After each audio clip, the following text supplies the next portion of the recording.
And again, you've tasted the entrepreneurial bug already. When when you taste that, it never leaves you. It's like, I'm never gonna work for anyone again.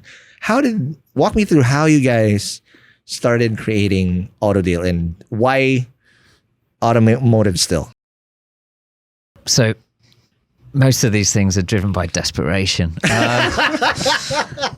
So the first one was I was having my first kid, right? So we got having his second kid. So I kind of look, we got let go from our kind of Sulit situation, and I just found out a few days before, that I was having my second kid, and then we got let go from Sulit. So ultimate desperation is kicking in for me. Frankie hit the bottle, I think, for a while. You started drinking a few bottles of whiskey, right? Yeah. Okay. Our business roadmap kind of generally follows Danny's breeding patterns. So, how many kids do you have now? It's a few. Okay. Yeah. So the irony is at that point, I probably had the most money that I'd ever had in my whole life. Nice. But there was just like, you'd lost your business and you'd lost this kind of IP that you got a little bit attached to, even though it might sound a little bit ridiculous now. And it's just, it's just kind of like that kind of anxiety of, what are we going to do next, right? Because we're both relatively rooted here in the Philippines at that time. And, obviously Danny was expecting his next kid at that time. So I kind of just like smoked a lot of cigarettes and drank a lot of whiskey. And Danny kind of just went out and about and kind of just like went hunting for money for us, basically. So I'd met like, I don't know, maybe a month before, a guy called John Oric, right? So shout out. Yeah, so I was like, right, what the hell are we going to do? What are we going to do? This is bad.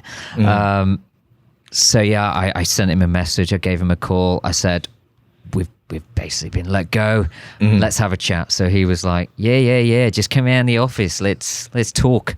So which office? The one in Philam? Philam, yeah. So we went and had a chat.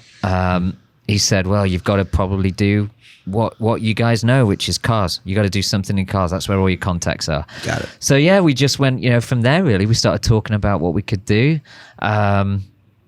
He helped us financially. He knew about the whole Pinoy Auto Trader thing. So he kind of knew that we knew our space. So that helped us get some initial money, without having to do any pitching or raising or anything like that. So that was another area where, PAT was good for us.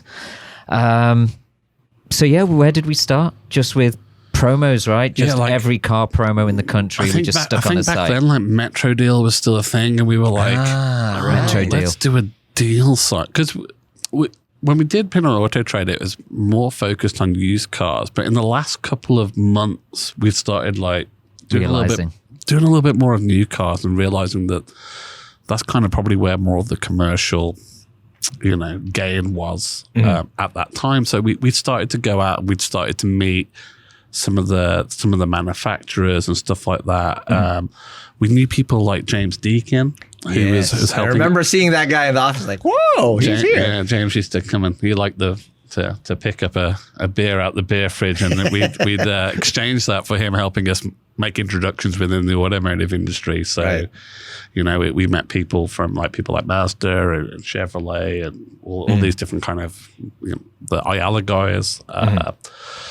So we just let's just do a deal website. Let's just focus on the all-in down payments, the low monthly deals, which was kind of looking back a little bit irresponsible, but it was so prevalent back then. It was the car industry was booming. Yep. Accessibility to stuff like auto loans and stuff was increasing.